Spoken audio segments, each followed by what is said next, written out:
seus filhotes tudo em paz? Então sim. Onde o João tá mais sossegado em relação a isso? Em relação à A Covid. Covid. Não, ela tá tranquilo lá. Não tá.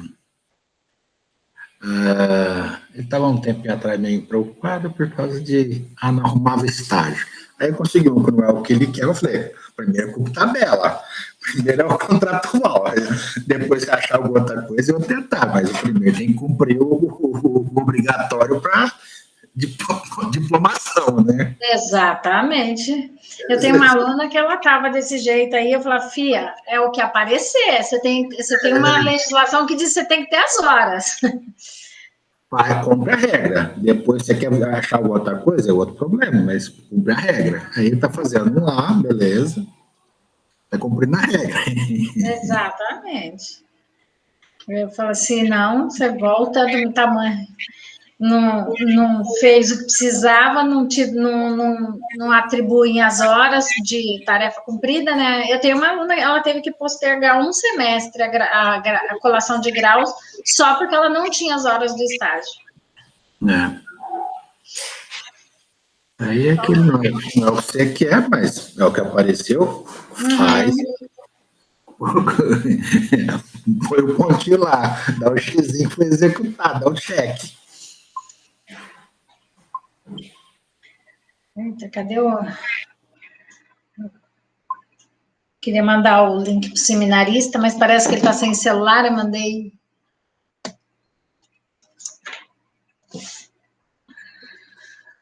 Vamos ver, vou esperar mais um minutinho só, se não entrar ninguém, a gente começa não, porque a gente ainda não sabe adesão às salas.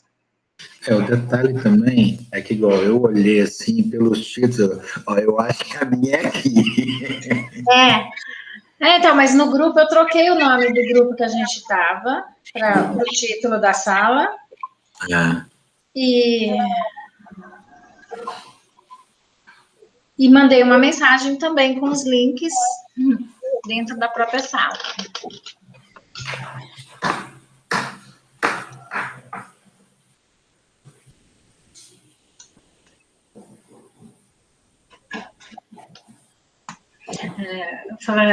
As salas, eu acho que está... Para o modelo que a gente está, tem opção demais. O cardápio está extenso. Resposta demais, igual quando o Google dá 100 mil respostas. Tem coisa demais, eu não precisava tanto. Então, vamos lá, Vangria, nossa aluna nova, não sei se vai se matricular ou veio só para aula teste. Eu quero me matricular, sim. Ela veio só para degustação, mas deixa eu ir lá ver quem vai estar, se é bem frequentado ou não sei, né? Mas seja bem-vinda. Nossa sala, o semestre passado, estava bem pequena, quando a gente saiu do presencial, nossa sala já tinha reduzido um pouco, porque quem estava na ética foi um grupo para a sala nova. Então, no presencial, a gente já tinha diminuído bastante. E aí, o semestre passado, neste sistema remoto, também a gente não estava com um grupo grande. Mas a questão a gente trocou o tema, o Elton estava falando que para identificar a sala, a gente trocou o tema não porque tenha mudado tanto a linha do que a gente discute na sala, mas só porque o Moisés, que vai dar aula junto com a gente, propôs que a gente desse uma realinhada e eu aceitei. Então, não tem nada a ver com qualquer outra coisa, mas os temas que a gente discute são mais ou menos os mesmos. Uhum. Hoje, a proposta desse encontro da gente, quando a gente fez uma live da Escola Dominical, a gente já apresentou um pouquinho o que é a proposta, mas muita gente não estava online, então também contar um pouquinho para ficar registrado aqui, para vocês terem essa ciência também, do que a gente está se propondo a trabalhar neste semestre aqui nessa sala, e aí daí vocês medem também o quanto isso é realmente alinhado com vocês. Eu vou compartilhar um pouquinho. Opa, vou comentar um pouquinho. Ok. Eu vou compartilhar minha tela um pouquinho, só para mostrar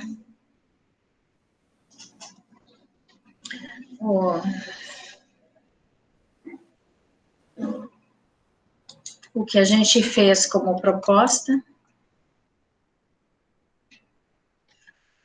Nós vamos dividir a sala, eu alternando numa escala, eu, Moisés e um seminarista Rubem, que está chegando. Eu também ainda não o conheci, mas a gente vai trabalhar juntos, os três, então alternando os dias de aula, e eventualmente já soube de fontes fidedignas, inclusive do próprio, que o Marçal aceita dar aulas eventuais, então a gente vai contar com ele também.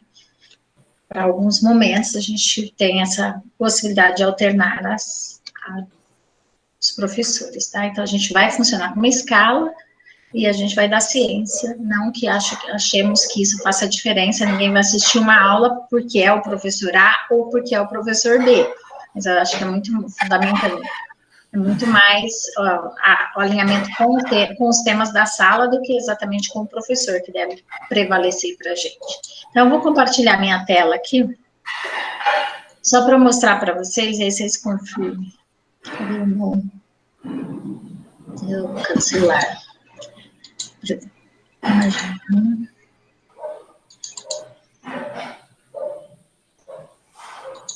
Ó, tá vendo minha tela? Começando. Tá. Então, aqui, a nossa proposta é essa, a gente vai trabalhar cristianismo e ciência, então a gente começa hoje a falar de cosmovisão, a semana que vem a gente fala de guerra de cosmovisões, a fé e a ciência, o última semana de fevereiro, a gente vai falar dentro dessas perspectivas de jeitos de ver a fé e a ciência primeiro, como em que se aliam, e se é possível, e depois a gente, na última dia do mês, criacionismo e evolucionismo. E aí, quando a gente passar para o mês de março, a gente vai entrar nos desafios da pós-modernidade. Então, o que é pós-modernidade? Isso sempre trazendo uma visão bíblica. E aí a gente vai pegar os tópicos. Eu estou utilizando o livro do pastor Paulo Delage, e ele traz esses temas por capítulos, então, a cultura do pluralismo, o que é o pluralismo, o sincretismo, o pragmatismo, aí a cultura do consumo, então, a gente começou aqui no tema central, o cristão e a cultura, é o tema central. Então, primeiro cristianismo e ciência, depois a gente vai para dentro desses tópicos que são as marcas da nossa cultura pós-moderna. Então, consumismo, excesso, desperdício, hedonismo, imediatismo, esteticismo, o cristão, que aí esse aqui é o Orton que fala, é o segundo livro aqui que predomina, o Cristão e a Cultura, do Michael Orton. Aí depois a gente vai discutir um pouco a questão do entretenimento e os dilemas das redes, a questão da verdade. Eita, tem uma coisa digitadinha aqui, mas é porque é caseiro ainda. Eu acabei de ver 2 erros aqui, mas tudo bem. Tá? Verdade, relativismo, a era da fake news, as sutilezas das heresias, a autoridade divina frente a tudo isso que está posto. Isso é o primeiro semestre que a gente se propôs a discutir, então, começando a partir de hoje, nesse tema da cosmovisão. Então, a gente tem aí algumas referências, eu trocando com os outros professores, fornecendo esse material para eles, eu montei mais ou menos esta estrutura, e validei com o professor Moisés, mas o Rubem ainda não validamos com ele, mas será esse, então a gente pode alternar material, mas os temas a serem discutidos serão estes durante esse semestre, tá? Deixa eu ver, cadê vocês? Ok? Tranquilo isso? Em relação a isso? Então, depois eu posso disponibilizar, inclusive, essa sequência, os nossos temas para o grupo compartilhar, se quiserem. Então, é isso que a gente vai trabalhar durante esses dias. E aí, hoje a gente tem aí com a gente uma bibliotecária que tem toda a cultura dentro de si, porque absorveu da convivência com o conhecimento. Então, Vangri, conforme a gente combinou, explica aí para o Elton que é uma cosmovisão. Ah, tá bom, sei. A gente não tinha combinado? Eu não falei com você por mensagem? Para você? Não combinou, não. Ai, fala sério.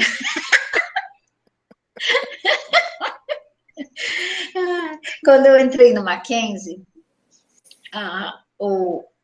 tinha um gerente de RH que o Mackenzie fala muito em cosmovisão, né? Até por conta da confessionalidade. Então, a partir desse olhar, nós desenvolvemos o nosso plano, a partir desse olhar, nós escolhemos as atividades que podem ser feitas ou não.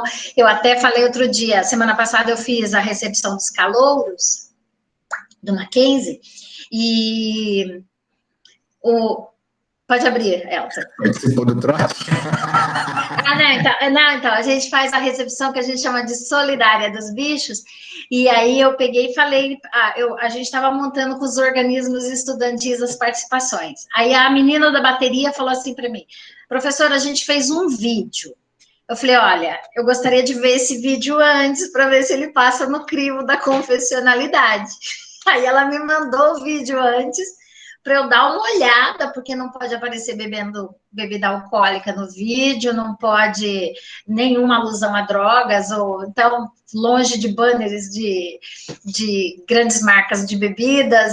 E aí ela mandou e não tinha nada. Eles já internalizaram de alguma forma qual é a dinâmica da instituição, mas a gente pede.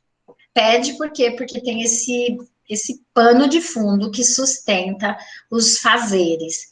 Então, hoje a gente vai introduzir nossa ideia de cosmovisão. Mas quando eu entrei no Mackenzie, isso já era muito forte. Aí, um dia, meu gerente de RH, quando eu entrei no RH, 10 anos atrás, ele chegou para mim, Marineide, o que é exatamente essa cosmovisão que tanto se fala aqui dentro? Aí eu expliquei para o gerente que já era velho de casa, que tinha que trabalhar nessa perspectiva, mas ele não absorvia exatamente onde é que isso batia lá e o que isso tinha a ver. Mas no Mackenzie, enquanto instituição, essa é uma coisa bastante forte, e sempre que a gente vai fazer algo,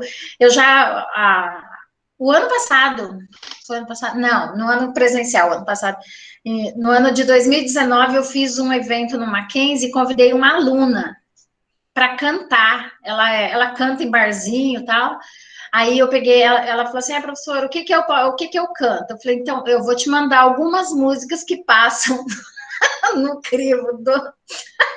Aí eu mandei uma lista de músicas, porque eu falei para ela, você precisa cantar alguma coisa que esteja alinhado com a confessionalidade. Eu não consigo, e ela não é nada alinhada com a confessionalidade, né? Então ela falou assim para mim, eu não sei nem escolher essas músicas. Aí eu fiz um repertório, mandei para ela, e ela cantou músicas dentro de uma visão, de uma compreensão de mundo, e aí, então, eu queria compartilhar um pouquinho, e eu gostaria que fosse conversado, tá? Eu vou pôr aqui, às vezes eu não consigo ver vocês quando eu estou compartilhando, mas só estamos nós, vamos conversar, em vez de fazer uma mega aula expositiva, eu prefiro uma coisa dialogada, tá? Então, vamos lá, eu vou compartilhar o que eu fiz aqui de apresentação.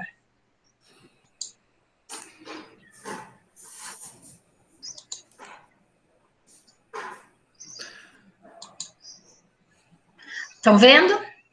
Sim.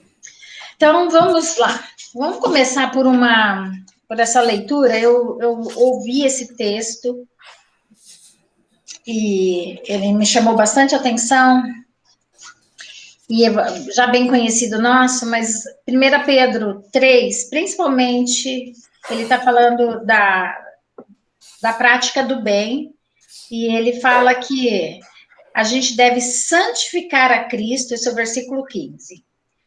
Antes, santificai a Cristo como Senhor em vosso coração, estando sempre preparados para responder a todo aquele que vos pedir razão da esperança que há em vós.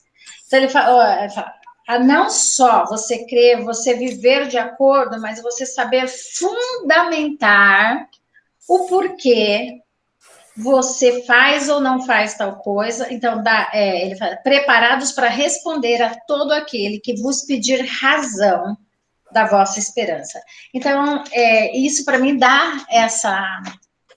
esse olhar de que a gente não é só viver, é significar, e na nossa razão, a gente fundamentar aquilo que somos, aquilo que pensamos, aquilo que vivemos, e saber responder ao outro, dar razão. Não que nós, por nós mesmos, consigamos convencer alguém de algo, mas a gente sabe o porquê daquilo que a gente está falando. Então, quando a gente fala de uma cosmovisão, eu entendo que é esse aprofundar nessa compreensão do todo, do lugar onde estamos, de como somos e por que somos, por que fazemos, o que acreditamos. Então, eu peguei um conceito que está no livro, que eu estou utilizando como referência hoje, que ele fala que uma cosmovisão é um compromisso, ou que o coração, ele tem como se fosse uma regra fundamental, então essa orientação fundamental do coração, então isso, da forma como eu vejo o mundo, eu firmo um compromisso de viver coerente com isso que eu acredito, e o coração, ele tem uma orientação fundamental. Então, por exemplo, quando eu vou olhar para a música, para colocar no programa, eu tenho que dizer, não, essa música não atende. Por que ela não atende? Porque ela fere a minha concepção nesse aspecto, nesse. Quando eu vou pedir o vídeo da menina da bateria, eu tenho que pensar, isso aqui fere a minha visão em relação a isso. Então, nós teríamos que ter esse posicionamento em relação aos porquês. Então, porque eu entendo dessa forma, então, tudo que eu faço expressa, de alguma forma, deveria, se a gente fosse coerente e souber exatamente qual é a nossa concepção, aquilo que orienta o nosso coração. Então, ele fala que esse conjunto, essa orientação, ela se expressa na forma como a gente fala, nas nossas pressuposições. Então, a gente forma concepções. Elas podem ser verdadeiras ou parcialmente verdadeiras ou totalmente falsas. E eu sempre falo isso para os alunos, quando eu dou aula de ética, eu falo para eles, um de nós está errado. Se você é ateu e eu sou cristã, um de nós dois está errado. Não tem como nós todos estarmos certos. E aí a gente vai ver que na pós-modernidade isso é discutido também. Então, a gente entende que, a partir daquilo que a gente formou como concepção, a gente vai constituir uma interpretação da realidade, e a partir disso, aquilo que a gente vai fazer, da forma como nós vamos viver, nos movermos e existirmos, elas são fundamentadas nessa orientação. Então, cosmovisão seria, então, essa compreensão de todos os nossos, o entorno, de onde fundamentamos as crenças do nosso coração e de onde ela nos move. Então, se eu tenho uma compreensão, eu fundamentei essa compreensão, eu vou viver de acordo com ela. Então, concepções diferentes. E aí... Então, Marineide, não é que o cosmos está dirigindo a minha vida, não? Não entendi. Então, aí a visão não é que o cosmos está dirigindo a vida. Não é que o cosmos está dirigindo minha vida. É que eu vejo o meu estar nesse cosmos a partir de uma lente ou de uma interpretação específica, e aí, a partir dela, esse autor ele fala do esquema conceitual. A gente vai formar uma caixinha dentro de nós, e a partir dela, de uma forma consciente ou inconsciente, o dia a dia disso, aquilo que a gente faz, ele vai ser fundamentado em cima disso. Eu falo também para os alunos, eu falo assim, quando eu terminar as minhas aulas com vocês, quando eu dou aula no Mackenzie, né? Eu falo para eles, se quando eu terminar as minhas aulas, vocês tiverem se posicionado, qual desses lugares é o seu, eu já vou estar feliz, mesmo que não seja o mesmo onde eu estou, mas pelo menos que você tenha entendido que existem as posições diferentes e qual que é a sua no momento. Então, nós todos temos uma cosmovisão. A partir dela, nós cremos, nós interpretamos e nós julgamos a realidade. O problema é que muita gente não sabe qual é a sua cosmovisão, né? Então, a gente pode, às vezes, até falar que tem uma compreensão, mas qual a abrangência e a gente significar isso, nem todo mundo sabe. Deixa eu ocultar isso aqui. Então, uma referência que a gente sempre fala quando fala de cosmovisão é a colocar os óculos. Nós temos óculos diferentes e essas lentes que a gente lê, com as quais a gente lê o mundo, elas passam pelas nossas crenças e pelas nossas vivências, e muitas vezes elas nos dão focos errados, distorcidos, ou, por vezes, até invertidos em relação ao que realmente é. E aí outros vão discutir, mas o que realmente é? É o que você acredita? É o que eu acredito, é um conjunto de diferentes crenças em relação a isso. Então, quando a gente dá uma aula de escola dominical, a nossa lente, se ela está sem foco, ela está distorcida daquilo que a palavra de Deus traz. E o nosso desafio com todos esses estudos ao longo do semestre é que a gente ajuste o foco, né, pensar e dar razão baseado na palavra de Deus. Então, quando está distorcido, ou quando a gente fala o mundo está de ponta cabeça, a gente está dizendo, ele virou totalmente o oposto daquilo que Deus tinha para nós. Okay? Aqui o Nash, que é o autor principal da aula de hoje, não de todas, de hoje. Inclusive, esse livro eu ganhei do professor Patrocínio, quando, já faz um bom tempo, acho que uns 3 anos atrás, ele chegou e falou, eu ganhei esse livro, acho que você vai gostar desse livro. E esse do Nash, que a gente está fundamentando hoje, ele traz essas figuras aqui. Ele fala que quando a gente compreende exatamente qual é a visão que a gente tem, a gente precisa, e eu acho que o texto de Pedro está falando também sobre isso, estar preparado para responder aqueles que pedirem razão da vossa esperança. Então, por que você acredita nisso? Porque você sabe argumentar isso? Então, a gente convive com pessoas com ideias completamente diferentes das nossas. Então, esses primeiros 2 círculos, eles representariam eu convivendo com uma pessoa que você fala, meu céu, mas não tem uma coisa que a gente pense igual. Essa pessoa é tão distante, não sei se vocês têm isso, mas você fala assim, gente, da onde saiu isso?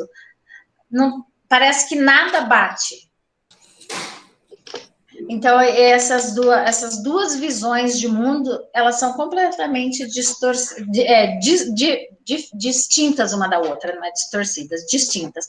Tem um programa de televisão aí, que ele leva a mãe de uma casa para morar na casa do outro, numa outra casa. Não sei se vocês já viram esse programa. Eu vi uma vez ou outra, mas eu achei um negócio muito absurdo, muito complicado.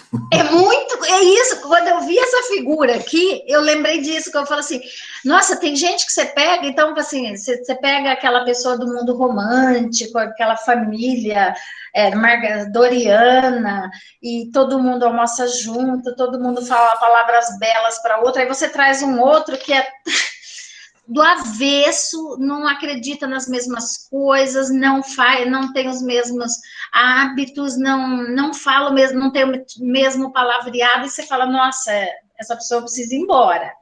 Existem outras, essa aqui de baixo, que a gente fala assim, mesmo que a gente se distinga em algumas coisas, a gente tem alguns pontos de convergência entre nós.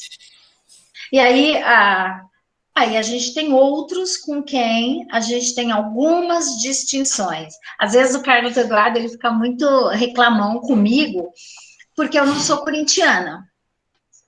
Ainda bem. Aí eu falo, ele acha isso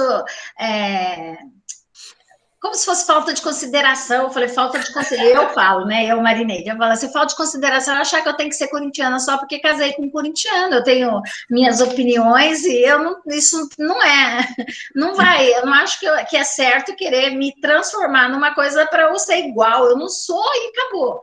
Aí ele, antes boquejava. Aí eu falava para ele, é muito mais fundamental eu dizer que sou calvinista igual a você, do que eu dizer que sou corintiana igual a você. Então, eu vou ficar com o calvinismo, com alto ponto de convergência, mas eu vou manter esse distanciamento em relação a Corinthians.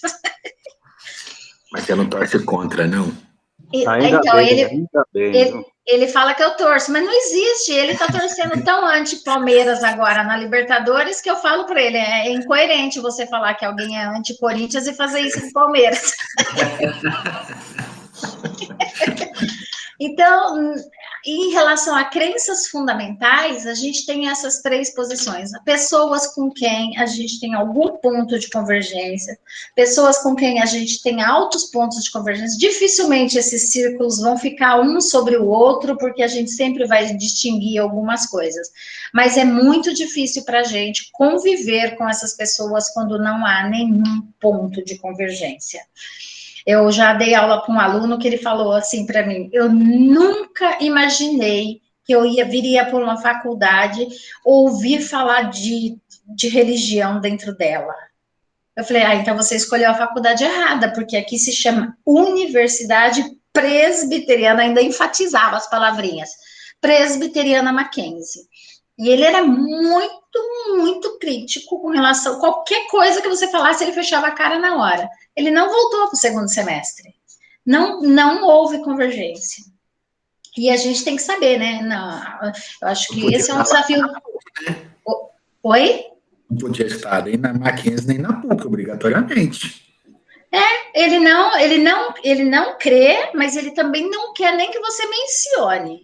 Eu falei, desculpa, filho. Inclusive, por exemplo, quando a gente vai para uma universidade pública, as pessoas podem chegar num consenso, por exemplo, é muito mais fácil chegar num consenso da não existência de Deus. Mas eles vão ter posições, eventualmente, políticas, em termos da economia, diferentes. Um vai ser liberal, o outro vai ser conservador. Então, vai sempre haver como um ser incompatível com o outro. É mais fácil achar incompatibilidades do que compatibilidades na sociedade pluralista que a gente vive, e é isso uma coisa que a gente quer discutir. Então, enquanto cristãos, para a gente fica o desafio de que enquanto tudo está dizendo que a gente precisa ter uma mentalidade e que existe uma diversidade, uma pluralidade de pensamentos, de visão, a gente precisa, e eu acho que esse é o desafio nosso da contemporaneidade, eu acho que é uma das coisas que leva também a querer discutir esse tema, quando eu pensei nele, é essa questão da gente discernir e refutar aquilo que é incompatível com a escritura, e que esse eu acho que é o desafio do cristão neste momento. É muito complexo a gente eventualmente saber discernir essas vozes. Tem algumas coisas que elas são completamente oposto, mas tem algumas coisas que elas vêm com uma roupagem mas elas continuam sendo incompatíveis com a palavra de Deus. Então, quando a gente fala, então, que a cosmovisão é como se fosse essa matriz a partir da qual a gente olha, essa concepção, esse conjunto de compreensões, como que a gente vai formar isso? Ele vai dizer que essa maneira como o homem enxerga o mundo vai determinar como ele vai agir no mundo. Então, se a lente está distorcida, toda a nossa ação também, a nossa atuação, ela vem de maneira distorcida. Então, fala assim, a gente vê tantos absurdos no mundo, mas só o mundo, as pessoas verem o mundo de ponta cabeça, nesse sentido de que virou completamente aquilo que era o propósito de Deus, e aí, a partir do momento que a gente transformou isso numa outra coisa, a gente vai agir de acordo com esse outro olhar. E o Nash, ele traz 5 áreas principais que são contempladas quando a gente fala de uma cosmovisão. E aí isso significa que, para falar que eu tenho uma cosmovisão, eu tenho que ter uma visão específica e uma compreensão específica desses 5 principais temas, que é Deus, a realidade, a moralidade, o conhecimento e a humanidade. Então, hoje eu queria que a gente pensasse um tempinho sobre esses 5 tópicos, e aí, a partir da semana que vem, a gente vai trabalhar a questão dos conflitos entre essas visões, tá? Então, hoje a gente só vê que todas elas vão ter um olhar sobre essas 5 áreas. Dentro da cosmovisão, eu tenho que ter uma resposta em relação a cada uma delas. Então, e a partir do que eu tenho em relação a essa concepção, é a forma como eu vou agir no mundo. Okay? Então, a primeira concepção, o elemento de uma cosmovisão, é a visão de Deus.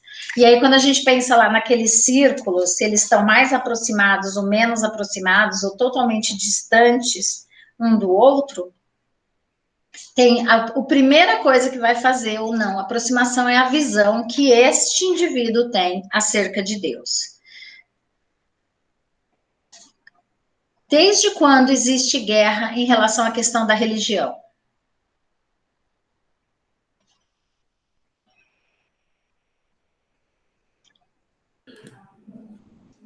Eu acho que sempre existiu, sempre teve diferenciação, sempre teve o acreditar e não acreditar, o meu Deus, o seu Deus, essa diferenciação, isso não é novo. Uhum. Não, quando a gente vê lá em Josué, o que ele fala para... Ele pode até falar, lembrando uma coisinha, eu não lembro que historiador que diz que a maioria das guerras, as guerras são por religião.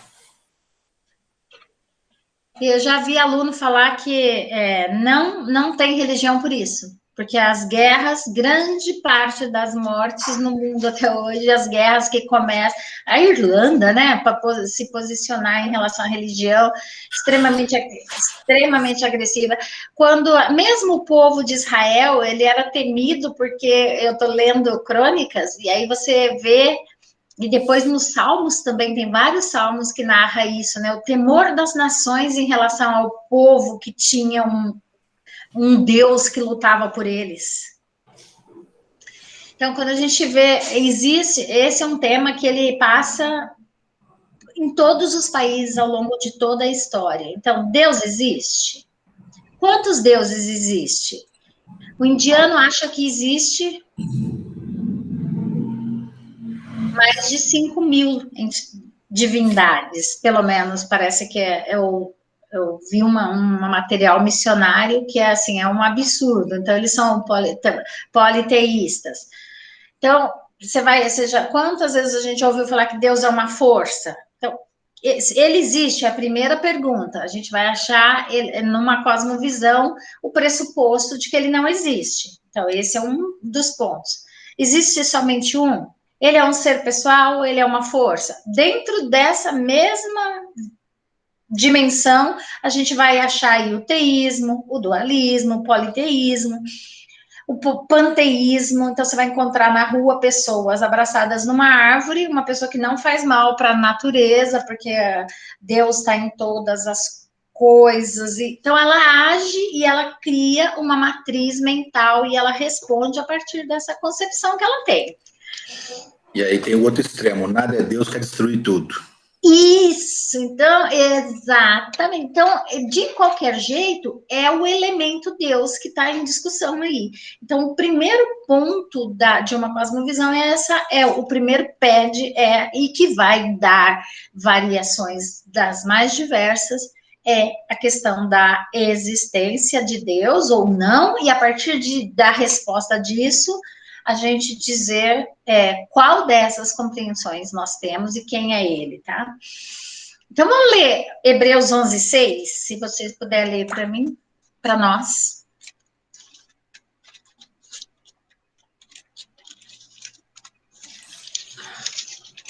De fato, sem fé é impossível agradar a Deus, porquanto é necessário que aquele que se aproxima de Deus creia que ele existe e que se torna galardoador dos que o buscam. Uhum. Então, a primeira coisa da visão cristã, é necessário que creia. Então, primeira pergunta, ele existe? Na concepção da cosmovisão cristã, primeira premissa é essa. Sim, ele existe. E aí, quando a gente vai olhar todo o restante, a gente vai achar outras respostas. Existe somente um? Então, a gente diz que sim, que existe um, que ele subsiste em 3 pessoas. Ele é uma força? Quantas vezes a gente fala, Deus é espírito e importa que os seus adoradores adorem em espírito e em verdade. Mas Deus é um Deus que se entristece, Deus é um Deus que se ira. Então, ele não é só uma força que está aí. Então, Calvino, ele fala que nós somos incuravelmente religiosos. Ele fala que todo ser humano tende a se doar inteiramente e sem reservas a alguma coisa. Não necessariamente essa coisa seja de uma dimensão metafísica, mas essa coisa que eu colocar como minha preocupação fundamental, ela assumiu este lugar de Deus sobre a minha vida. Então, dentro da nossa concepção cristã, o primeiro lugar tem que ser dado a Deus. Mas mesmo nós cristãos, e aí esse Deus pode ser um Deus de letra minúscula ou um Deus de letra maiúscula. O homem pós-moderno, qual é a preocupação fundamental deles, na sua opinião, Vangri?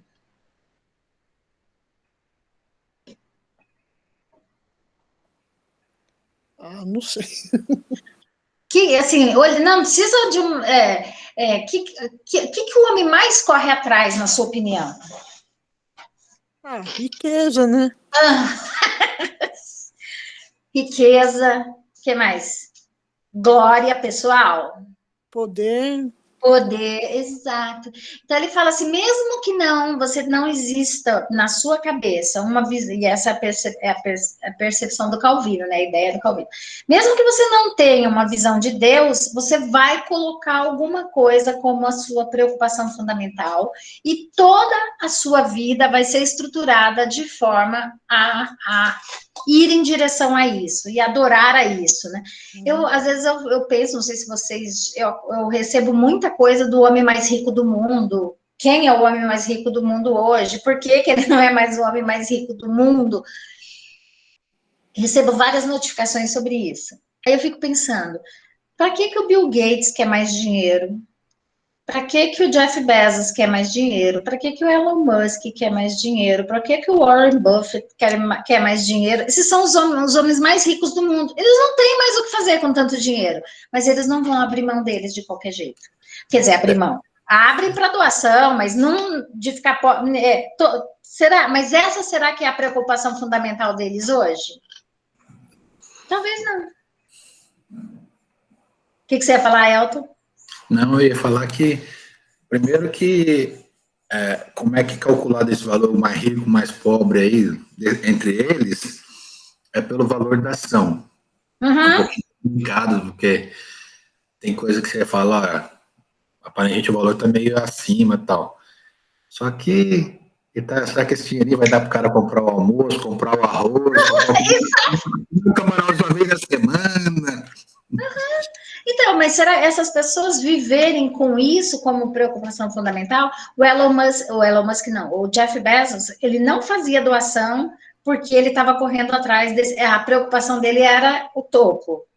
Agora que ele chegou no topo, ele fala, agora aí a ex-esposa, né, a Mackenzie lá, ela começou a fazer doação, agora está fazendo doações, mas os outros já faz, Bill Gates já doou para a fundação lá 90% faz tempo. Mas se a gente não tiver uma visão de Deus transcendente, a gente vai colocar uma preocupação fundamental, e segundo Calvino, ela vai assumir esse lugar de Deus. Esse é o nosso, qualquer coisa que seja o centro das nossas preocupações, ele assumiu o lugar de Deus na nossa vida.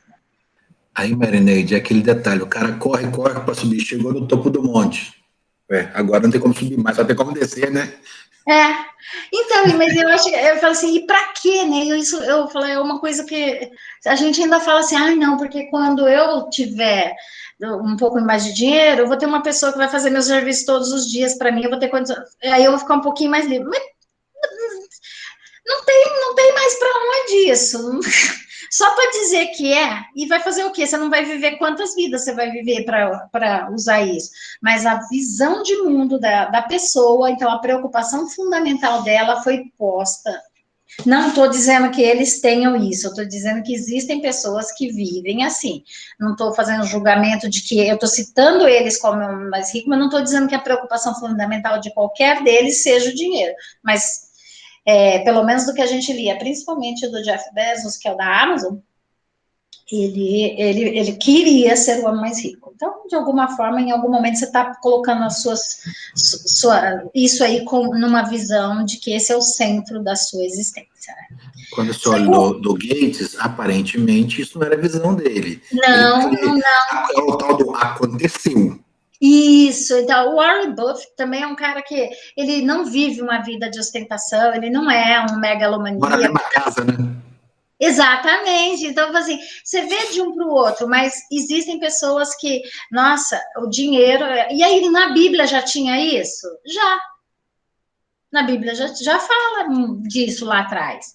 Então, o segundo elemento dessa cosmovisão é uma compreensão em relação à realidade última, ou seja, uma visão acerca do universo e a questão metafísica.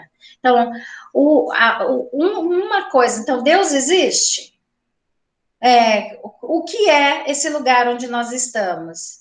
Existe de onde veio? Então, uma outra grande discussão que vai se separar, e a gente, no Dia da Ciência, a gente vai falar do darwinismo e evolucionismo, mas esse é uma das grandes coisas que vai distinguir uma visão de mundo da outra. A origem do universo é uma delas. Existe propósito na criação? Vai ter de gente que vai dizer, os naturalistas, nós vão entender que a gente está numa sucessão de causas e efeitos. Isso aqui é essencialmente material, nós somos matéria, então física quântica, é tudo, a hora que é só desconstruir, tudo vai chegar numa mesma estrutura. Cremos em milagres, não cremos em milagres? Então, a visão em relação ao metafísico, ao transcendente, ao propósito ou não da criação, é a outra grande ponto de dar para a gente uma visão de mundo, ela vai ser construída no segundo tópico em relação a isso. E aí, Hebreus 11:3 vai dizer, e aí fala assim, cremos em milagres? Cremos numa dimensão espiritual? Então, se a minha cosmovisão é cristã, meu óculos é a palavra de Deus. Se meu óculos é a palavra de Deus, a gente tem que responder da seguinte forma: pela fé, entendemos que foi o universo formado pela palavra de Deus, de maneira que o visível veio a existir das coisas que não aparecem. A gente crê isso convictamente?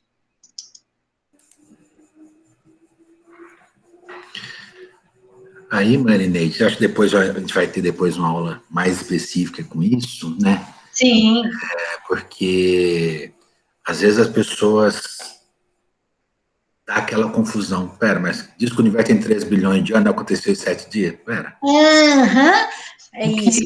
O que é tempo para quem é atemporal? Que a gente não sabe o que é isso, né? Então, por que do 13 bilhões de anos, ou 5 milhões de anos, ou 50 milhões de anos, não foi um dia, né? Então tem isso aí depois. Isso. E à Mas medida que a gente a for agora. avançando, é para a gente se gastar um pouquinho e discutir um pouco mais profundamente. Hoje eu estou mostrando a estrutura, mas é essa a ideia. Então, quais são as crenças dominantes no momento contemporâneo em relação a isso? Eu sempre me pergunto, o que é mais difícil de acreditar? Que isso aqui é uma sucessão de causas e efeitos? Ou isso aqui O é... acaso vai. É tudo coincidência, é difícil também, né? É muito complicado. Mas Então, essa é uma outra questão que dentro daquilo que a gente vai discutir ao longo desse tempo, então a gente pensar que a partir de uma compreensão disso sai respostas diferentes para o modo de vida, a nossa programação mental em relação a isso. Qual é a origem disso? Então, faz muita diferença se eu penso que isso aqui é só esse tempo que eu estou aqui, que não tem nada, não tem um propósito específico, isso aqui é uma questão do acaso, nós estamos numa sucessão de causas e efeitos, naturalística. Então, será o que predomina no mundo contemporâneo? O que está aí como realidade predominante? Então, esse é o segundo elemento da cosmovisão. Então, uma visão acerca de Deus, acerca da realidade última, e acerca do conhecimento é o nosso terceiro ponto desses cinco, que é a questão do conhecimento.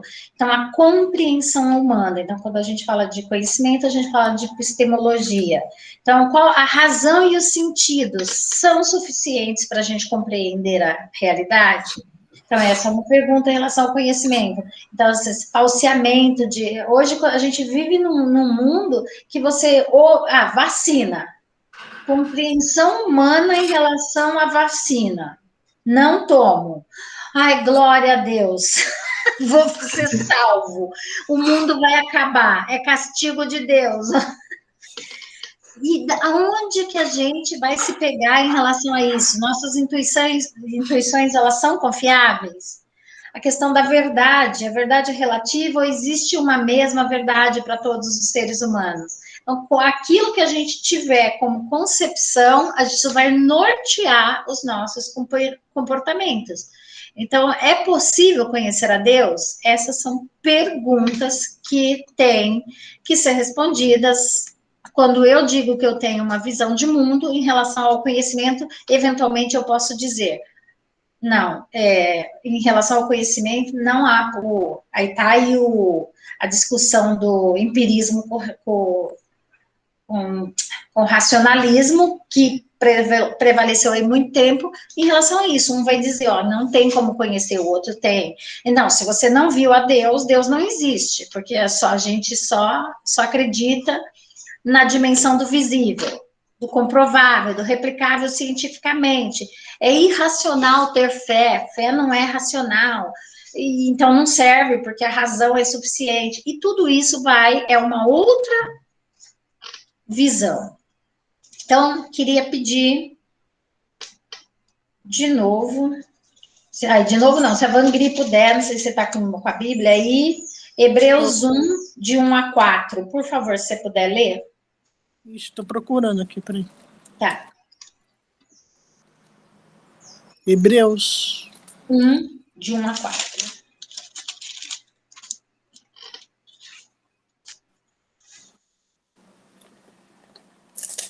Peraí, só um minuto.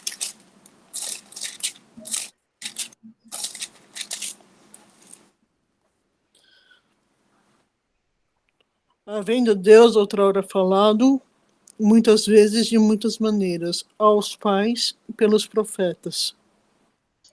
Estes últimos dias nos falou o Filho, a quem constituiu o herdeiro de todas as coisas, pelo qual também fez o universo. Ele é o resplendor da glória e a expressão exata do seu ser, sustentando todas as coisas pela palavra do seu poder, depois de feito purificação dos pecados, assentou-se à direita da majestade nas alturas, tendo se tornado tão superior aos anjos, quanto herdou mais excelente nome do que eles. Olha, então, aqui está dizendo que Deus tem falado que eu conheci, então, a nossa fonte seria Deus, tá? Deus tem falado, ele falou por meio da criação, ele falou por meio dos profetas, ele fala por meio de Jesus, mas a gente vai achar muita gente dizendo que não dá para conhecer a Deus. Deus não é cognoscível, como dizem eles, porque não podemos ver, não podemos tocar, não podemos replicar. Oséias 6,3, eu gosto muito desse. Ah, tô vendo? Não é isso, minha Bíblia é grifada, eu cheguei em 6,3, eu estou em Daniel. Oséias 6,3. Ele fala: conheçamos e prossigamos em conhecer ao Senhor. Conheçamos e prossigamos em conhecer ao Senhor. Então, de acordo com Oséias, o conhecimento de Deus é algo possível. Então, na cosmovisão, uma compreensão de Deus, uma compreensão em relação a esta origem de tudo, uma compreensão em relação ao realmente a questão da dimensão do conhecimento, dos sentidos, de como podemos aprender. Então, a gente vai achar nas pessoas muita gente hoje que principalmente quando fundamenta tudo na ciência, e é isso que a gente discute na terceira aula, a questão de que se não é replicável, não é verdadeiro. Nós entendemos que pela fé que o universo foi formado pela palavra de Deus. A gente já... E quanto que a gente se gasta em refletir sobre essa... e fundamentar a nossa compreensão acerca da humanidade. Então, esse é o terceiro elemento. Nosso quarto elemento é a questão da compreensão ética, a dimensão ética. Então, compreensão acerca da moral. Então, de uma visão de mundo para outra, a gente vai achar compreensões diferentes acerca da moral. Então, existem realmente leis que governam a conduta humana? Então, se eu tenho uma visão de mundo que é só aqui, talvez a minha não existe o transcendente, não existe, a minha visão de Deus é inexistência de Deus, então talvez difira muito, eu vou achar duas pessoas sem nenhum ponto de convergência em relação a essa questão do comportamento. Então, são as mesmas leis para todos os seres humanos? Aí você fala, não, mas a gente faz o bem porque a gente é cristão, a gente lê a Bíblia e tal. Será que o certo e o errado está atrelado só a essa dimensão dessa crença? Não. Também acho que não, então. É relativo a uma cultura, a um período histórico? Não, quando a gente olha desde a Grécia Antiga, em todos os momentos você sempre achava os filósofos, por exemplo, eles foram muito... Aristóteles, no quarto século antes de Cristo, trabalhava essa questão da cultura, da moral, do certo, do errado, do homem virtuoso, com tanta intensidade e independente da questão dessa visão de cristã, especificamente, sempre foi trabalhado, né? Então, será que existe possibilidade de criar um código, um certo e errado que seja para todos os homens? Mas entende, a gente tem uma parte que é mais fácil, aí tem uma zona cinzenta que é olhando de lado já muda, né? Tem uma parte que é mais... Muito cinzenta, muito. Então, o Romanos 2, 13 a 16, se você puder ler, esse texto é fantástico. Vamos lá.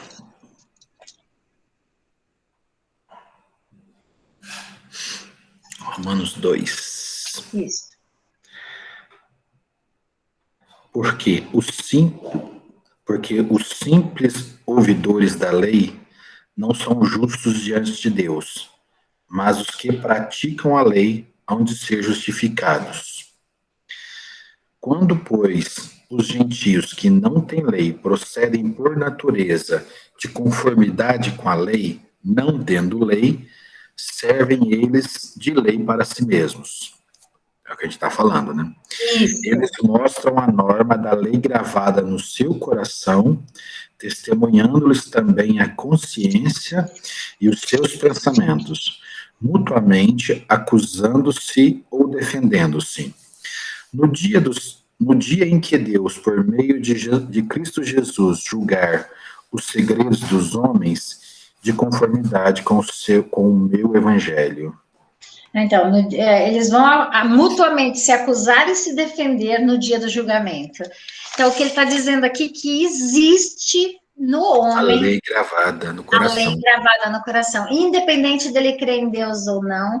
E aí eu tenho um sermão do reverendo Augusto Nicodemos que ele enfatiza, ele pega vários pensamentos de vários filósofos, de vários pensadores de várias épocas, e ele vai mostrando a fala deles, nessa concepção de que toda a humanidade tem, de alguma forma, uma concepção de certo e errado e vai criar um código de viver, de convivência, que, de alguma forma, o certo tenderia para o bem. E então ele fala que existe um GPS moral embutido por Deus em toda a humanidade. Então, que não, a despeito, nós usamos assim, a Bíblia como regra de fé e prática, mas a despeito de não conhecer, até o Casado falou hoje, a gente nunca vai poder chegar diante de Deus e dizer que a gente não conheceu, mas ele está falando que Deus já colocou essa lei dentro do coração do homem. Então, uma compreensão de certo e errado em todas as culturas que você vai chegar, eles vão ter uma concepção, uma compreensão acerca da moral, que vai tentar buscar um lugar de uma convivência do coletivo. Então, você pega lá, Revolução Francesa, liberdade, igualdade, fraternidade. Eu estou defendendo que tudo que a gente fizer tem um fundo, mesmo que ele seja um libertário, tem um fundo de dizer o que é certo e o que é errado para todos os homens. Então, os códigos morais ao longo da história, as compreensões em relação daquilo que é certo ou errado, de uma visão de mundo para outra, a gente vai achar isso em qualquer uma delas. Então, quando a gente chegar, a gente vai estudar relativismo, né? Então, a lei é a mesma para todo mundo? Então, existe um comportamento moral válido universalmente? Essa é a grande pergunta desse elemento da cosmovisão, e a gente depois olha isso em relação à pós-modernidade. Mas, então, Romanos está enfatizando que, de alguma forma, mesmo que os homens não creiam em Deus, de alguma forma eles têm uma lei embutida nos corações. Então, terceiro ponto, conhecimento, compreensão do homem, de como esse homem aprende, como ele lê esse mundo. Quarto, como esse homem entende, cria códigos de convivência na concepção de certo e errado, a despeito de conhecer ou não a Deus. E o último, e a gente vai estudar isso também depois, então é a humanidade, a questão em relação a esse lugar deste homem neste universo. E eu achei muito bonito, eu nunca tinha visto isso, nunca tinha olhado, mas esse homem que é desenhado por Leonardo da Vinci aí, o homem vitruviano, ele fala que ele usa duas formas perfeitas, o quadrado e o círculo, que simbolizam a terra e o paraíso, respectivamente, e este homem colocado no centro. Então, uma das coisas que a gente questiona nessa questão da compreensão de humano Uma é a questão da liberdade dos homens, outra coisa é a questão da estrutura. Os homens são corpos ou os homens são corpo, alma? A gente tem uma morte física que termina com tudo, e aí a gente vai olhar, por exemplo, dentro das próprias religiões que se dizem cristãs, eu acho que é o adventismo, não tenho certeza, acho que é o adventista de sétimo dia, que ele acredita na aniquilação. Doutrina da aniquilação vai dizer que quando você morrer, se você não tiver Jesus, você vai ser aniquilado, ou seja, vai deixar de existir para sempre. Que é muito diferente da existência de céu e inferno. Que você vai ser condenado eternamente a uma punição estratosfericamente maior, você ter um castigo eterno, do que você ter um aniquilamento da alma. Então, dentro das próprias concepções que se dizem, que ensinam sobre Deus, ainda assim a gente vai achar essas divergências. Então, aqui ele está colocando, para mim, ele diz, eu reconheço, existe um outro lugar, né, que é o paraíso, e esse homem está neste lugar aqui. Então, para mim, ele de alguma forma expressa a compreensão e que era muito comum na época, ainda a existência de céu e inferno. Hoje, a contemporaneidade, ela defende muito uma liberdade absoluta, porque ela tenta tirar esse lugar de Deus, de soberano, então a liberdade, ela cresce e nega todas essas existências, né? Então, eu sou um ser totalmente livre. Então, a concepção sobre quanto o homem é livre, sobre a existência de céu e inferno, também é o quinto e último elemento que compõe uma cosmovisão. Tá? Eu coloquei aqui rapidamente, só dentro de uma cosmovisão cristã, como que a gente pode diferir simplesmente dentro de uma espiritualista, e a gente...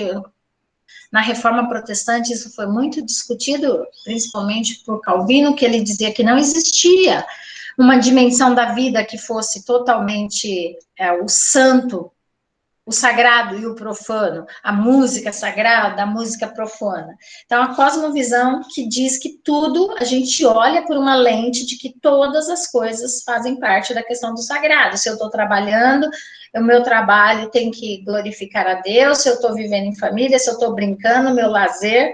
E aqui, dentro dessa outra visão, ela faz uma distinção, faz uma dicotomização, dividir isso em dois. Então, existe o lado do profano, o lado do sagrado. Então, pequenas variações de compreensão, elas vão fazer muita diferença na forma como nós vivemos. Então, isso é uma sutil diferença que, de uma visão para outra, a gente vai compreender diferente e a gente vai tomar uma posição. E a nossa orientação do coração, o fundamental, a orientação fundamental, vai por perspectivas diferentes. E, por fim, para hoje, para a gente terminar a aula, só queria deixar essa reflexão aqui.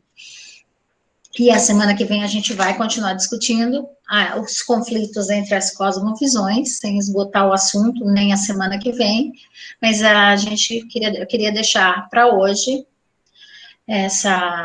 esse livro, Vendo com Novos Olhos, da Paulson, de 2003, as ideias são delas, não minhas, tá? Então, o cristianismo é, ao mesmo tempo, um modo de ver e de proceder. Então, não adianta simplesmente olhar e compreender intelectualmente. Então, dentro de uma visão, a gente precisa ser coerente. Isso eu acho que é uma coisa que Jesus fez muito lindamente. A vida de Jesus na Terra, ele sempre mostrava, ele falou assim, a minha comida é fazer a vontade do meu Pai. Quando ele é questionado no templo, por que você está aqui? Ele falou, eu estava cuidando das coisas do meu Pai. Ou seja, mesmo eu estando na sua família, mas eu sei onde eu estou, por que estou, qual é o meu projeto e por que eu faço A ou B. Então, ele sempre agiu e reagiu com base nisso. A vida de Cristo espelhava aquilo que era o propósito maior, e ele sabia exatamente onde ele estava, mas ele não só tinha uma visão, mas ele procedia de acordo com ela. Também, ele nos ensina a buscar a Deus, o que Deus deseja, agir como Deus age, sentir o que Deus sente e amar o que Deus ama.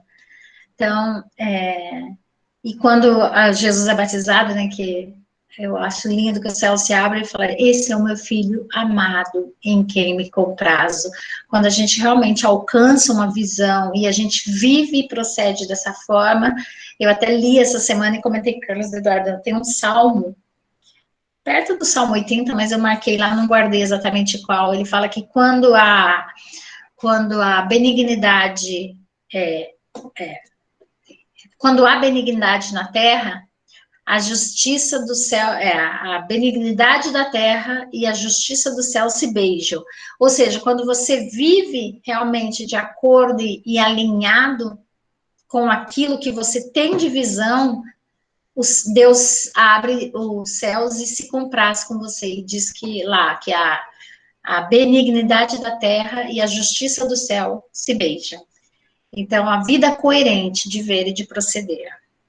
E ele fala que nós não seremos onipotentes ou oniscientes, mas que nós podemos, então, se essa questão que a gente fala do conhecimento, nós podemos buscar a sabedoria e melhorar nossa capacidade de ver o mundo pela perspectiva da visão de Deus. Então, vendo com novos olhos é a ideia de ver a partir de uma cosmovisão cristã, ou seja,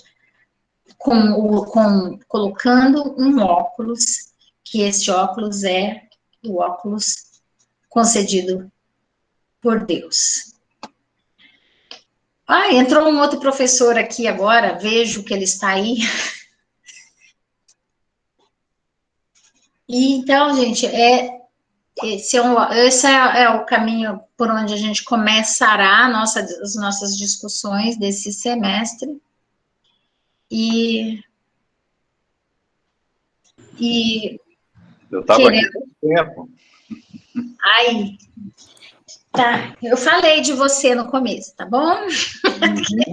Eu apresentei os professores no começo dos nossos alunos de hoje.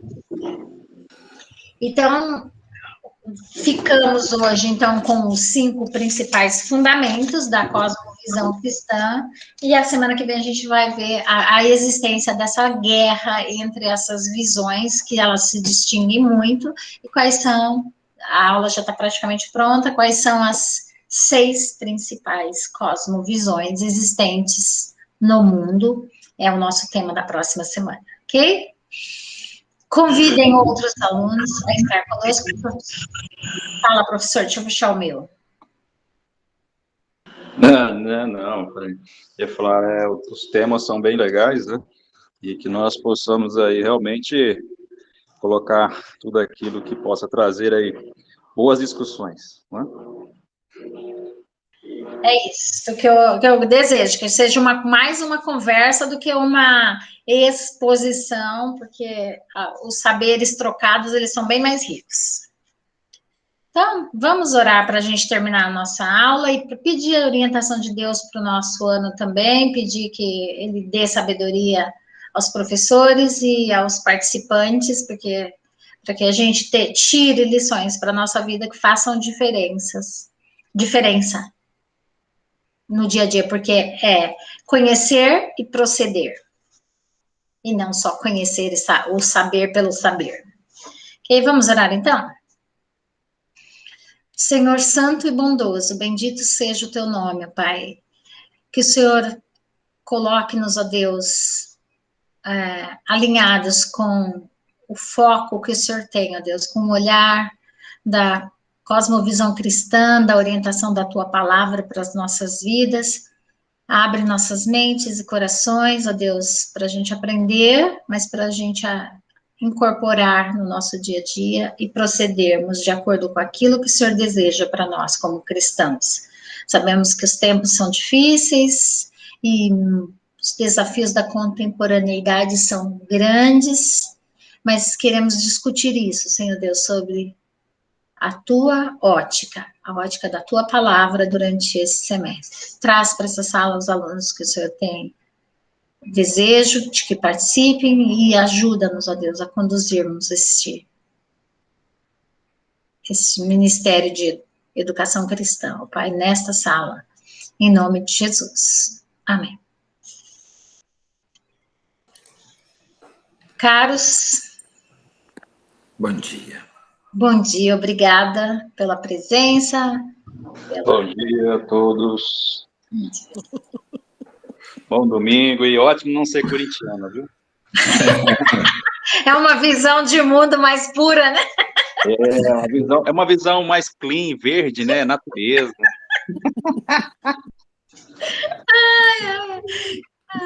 Tá bom, gente. Tá bom. Boa semana, gente. Tchau, tchau. Mano, tchau.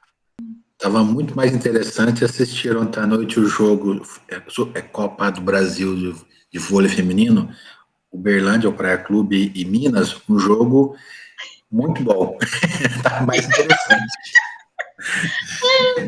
A final da Libertadores é quando? A Libertadores já foi. Não, da Libertadores não, do Mundial, que já jogou o Tigres e agora vai ter... Eu imagino que deva ser no próximo final de semana. Nossa, você precisa ver como o Carlos Eduardo fica carniçando pro Palmeiras perder. Misericórdia! Eu tô com ele, viu? Eu tô com ele, viu? O pressentimento é ruim? Não, tô torcendo também.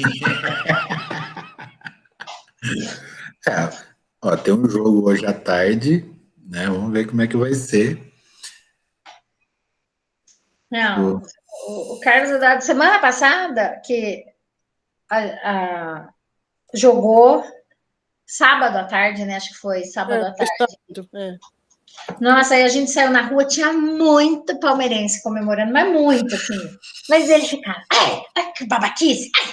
Falei, ai, que inveja. É a mesma coisa, né? Ai, que inveja. É a mesma coisa quando tá do outro lado, né? Exatamente igual. Não, vai parar lá no Japão para torcer pro time dele e depois vem aí falar que o outro não pode comemorar. O Gustavo tirou foto da Sofia, os 3 de palmeirense, ele falou, não, quando ela puder, eu vou fazer a cabeça dela. Marineide, estou ouvindo tudo e eu vou contar tudo pro Dado, tá? Pode contar, eu já falei para ele. Da Cosmovisão eu falo direto, eu falo assim, você não tem que discutir comigo se eu sou palmeirense. Eu não sou palmeirense, nem posso ser, porque isso eu respeito. Eu não falo para ninguém que eu sou palmeirense, porque é afronta demais para ele como corintiano. Mas também, querer que eu fale que eu sou corintiana, também não. Aí já pedi muito. Aí eu falo para ele, amigo, é muito mais fundamental que eu diga que eu sou calvinista, que nem você, do que eu sou corintiana. Olha ele aí. Olha lá, o Marçal já ligou, ele tá me chamando. Até mais, tchau. Tchau. Boa semana, tchau. Tchau.